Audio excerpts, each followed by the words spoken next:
The new house of my dreams was completed, and I was thrilled about the new life that was about to begin. While looking over our new home, I imagined our future life. There were many things I wanted to start anew, and I was excited. At that moment, my in-laws arrived unexpectedly. What an unreasonable daughter-in-law you are. We are going to live here from now on. Move your parents somewhere else. What are you saying? Confused, I asked my husband, but he sighed and said, "That's the reality. I'll tell your parents that." Before I could reply, my in-laws entered the house.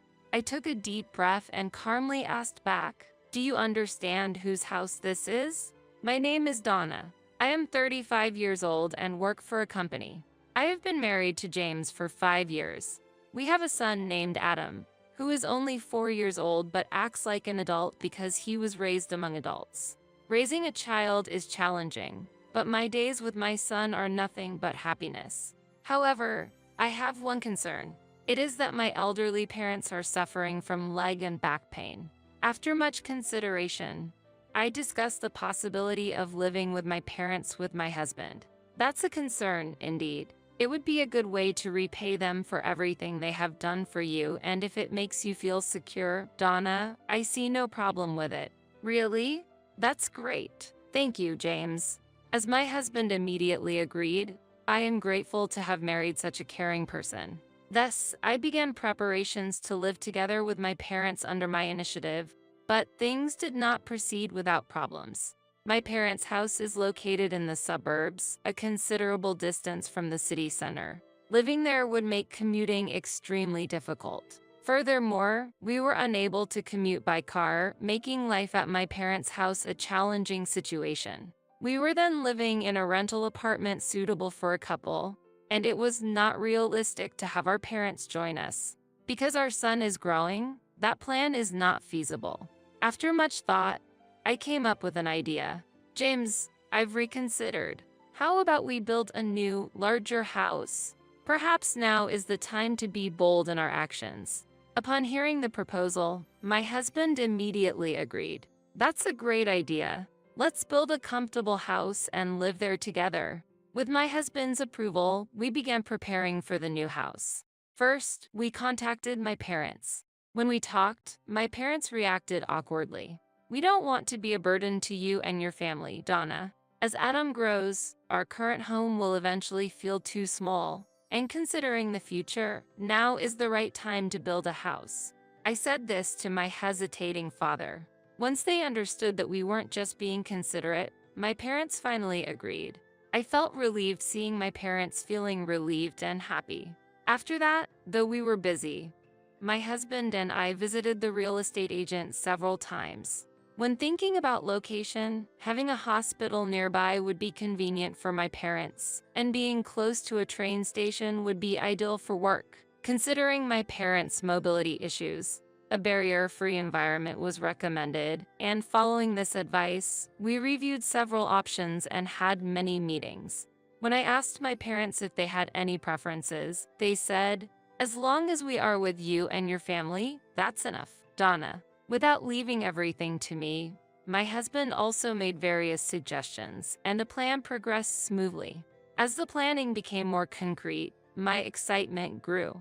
Using ideas from my husband, suggestions from the real estate agent, and information from the internet, all the preparations were eventually completed. Then, I placed the orders with the contractors.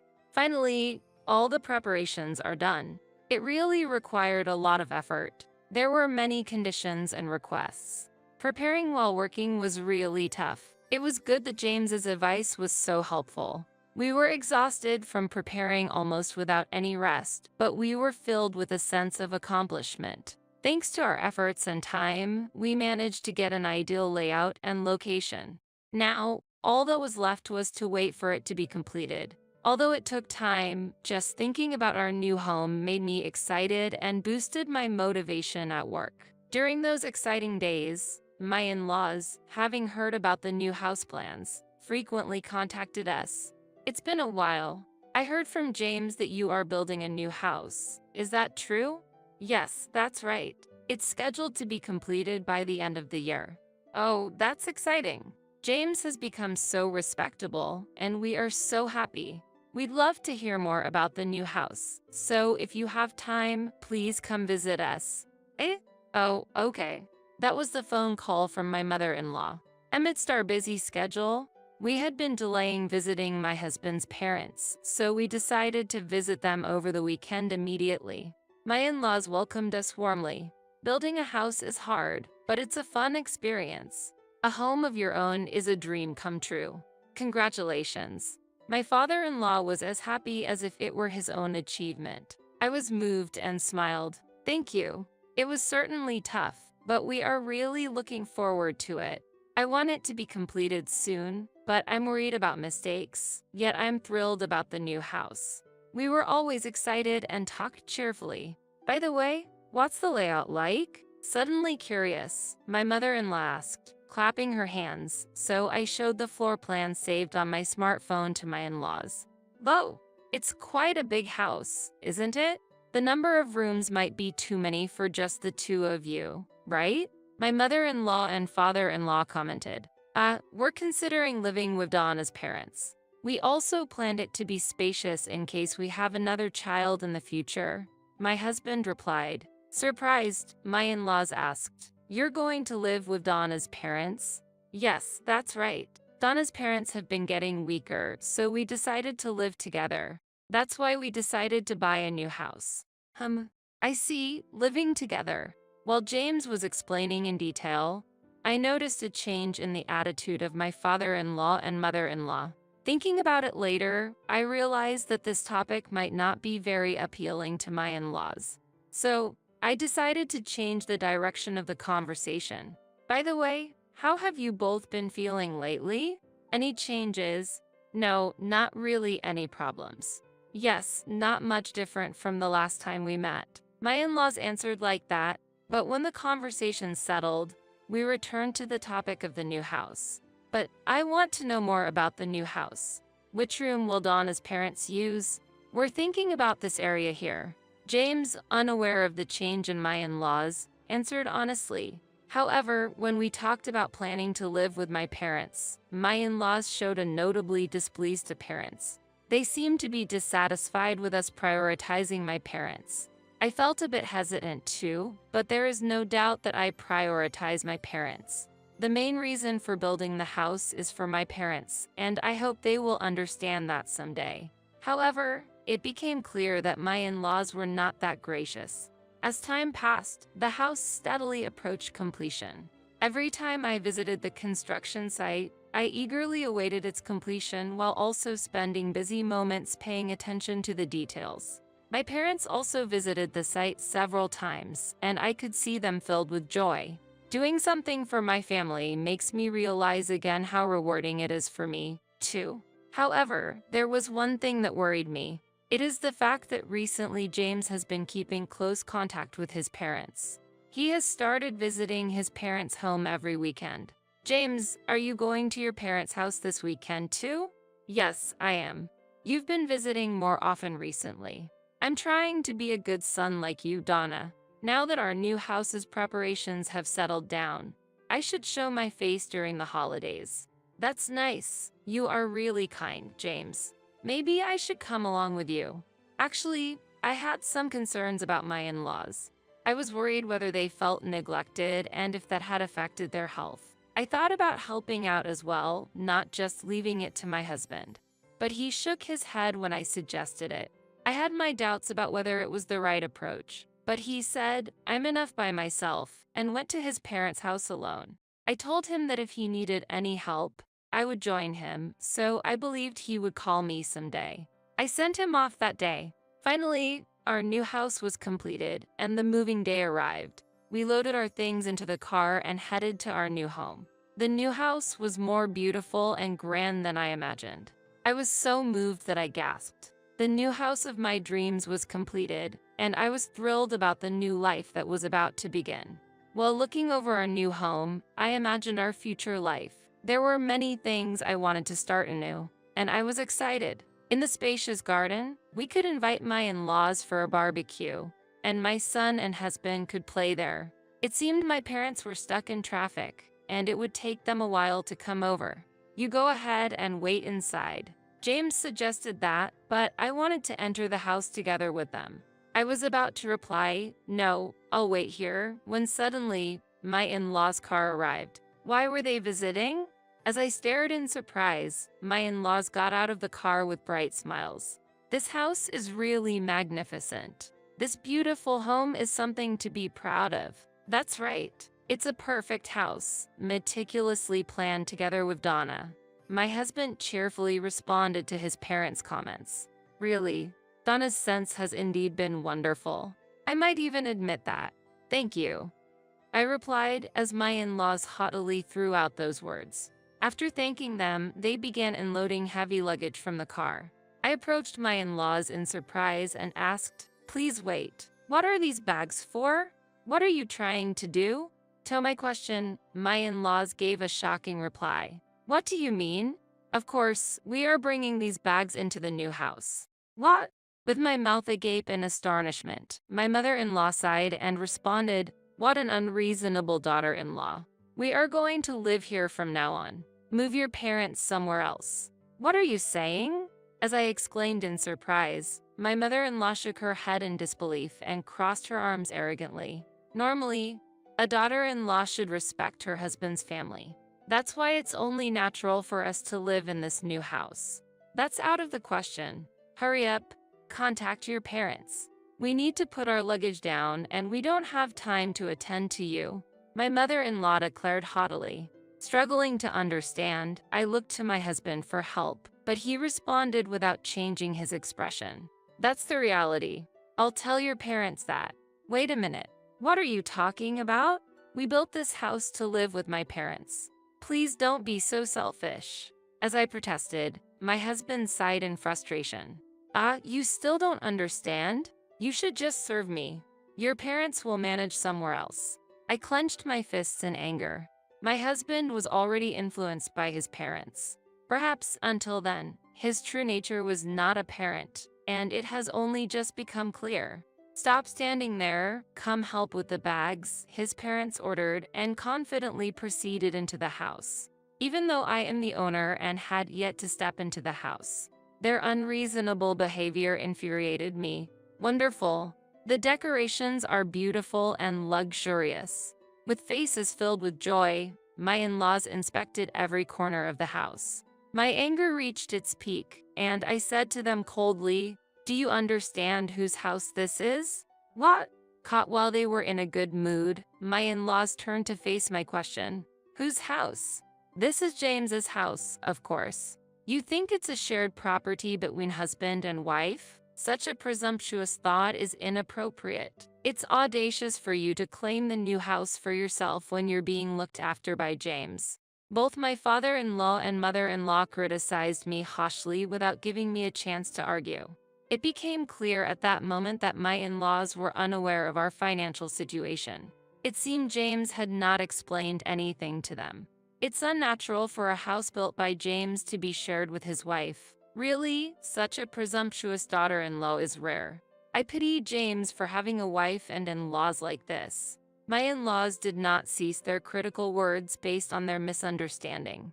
Finally reaching my limit, I stared sharply at my husband and his parents. "I understand your point. If it really comes down to you all living here, then I will need James to reimburse me for my investment in this house." At that, my in-laws tilted their heads in confusion. "How much money did you actually contribute? The amount you're talking about must be trivial. Why are you making such a big deal out of it?" They responded while bursting into laughter. I glanced at my husband, who remained silent, his mouth firmly shut.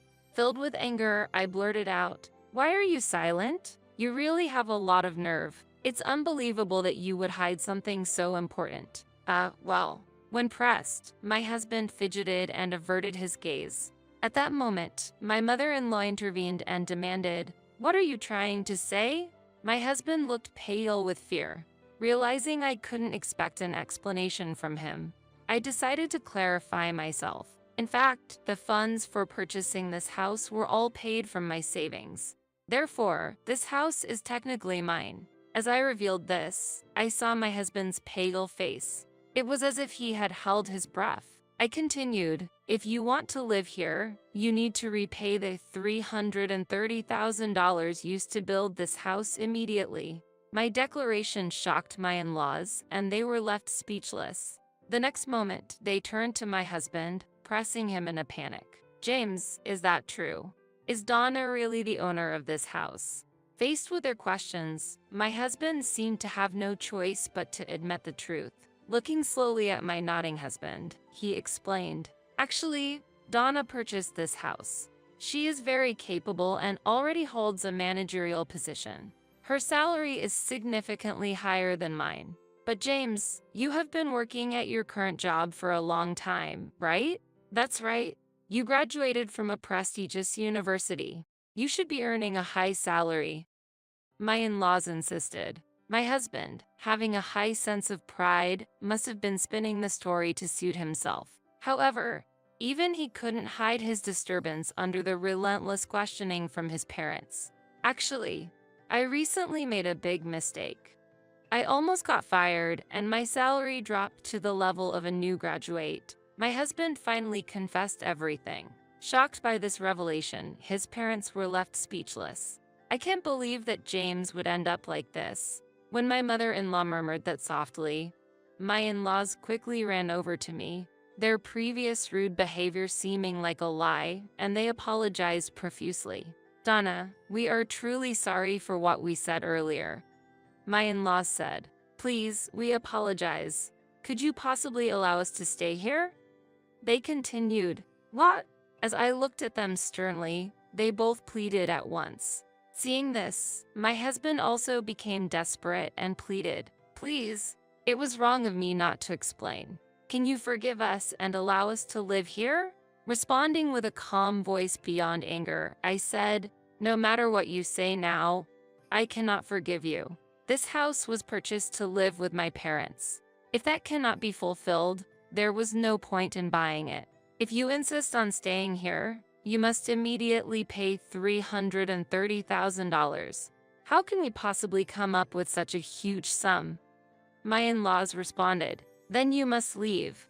I stated firmly. When I refused, my in-laws began to cry and clung to me. Please don't say such things. We've sold our home and have nowhere else to go. Donna, please forgive us. Please allow us to live here with your parents too. Unbelievable. A household where a couple lives with both sets of parents is unheard of. No matter the reason, it's impossible. If you've sold your house, you should use the proceeds to find another place to live.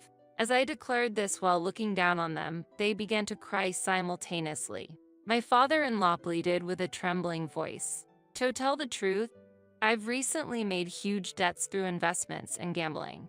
We've used up the proceeds from the sold house and the retirement money, and now we have absolutely nothing left. What? We're retired, can't find work, and my wife has never worked outside the home. You're all we have left, Donna. Their expectations were clear, but this situation stemmed entirely from my father-in-law's actions and has nothing to do with me. You should rely on your proud son. I have no obligation to support you financially, so unfortunately, I cannot help. However, we are legally a family. Remember that. Regrettably, it is impossible to continue living with disrespectful parents and a husband who neither prevents illegal occupation of my property nor stops demanding it. Therefore, I have decided to divorce James. At my firm declaration, my husband weakly pleaded, wait a minute. Divorce isn't something you can just decide like that. Please, don't say such things, Donna. I'm sorry, but I've reached my limit. Please leave this house immediately.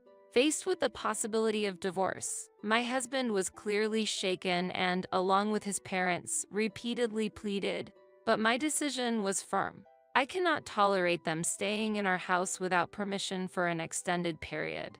If you continue to stay, I will call the police. My firm declaration made my in-laws choose to leave the house hastily. Nevertheless, my husband argued, legally, I am still your husband and have a right to reside here, but I could not accept his claim. If you continue to stay here, I am prepared to take legal action and have you removed. Are you really okay with that?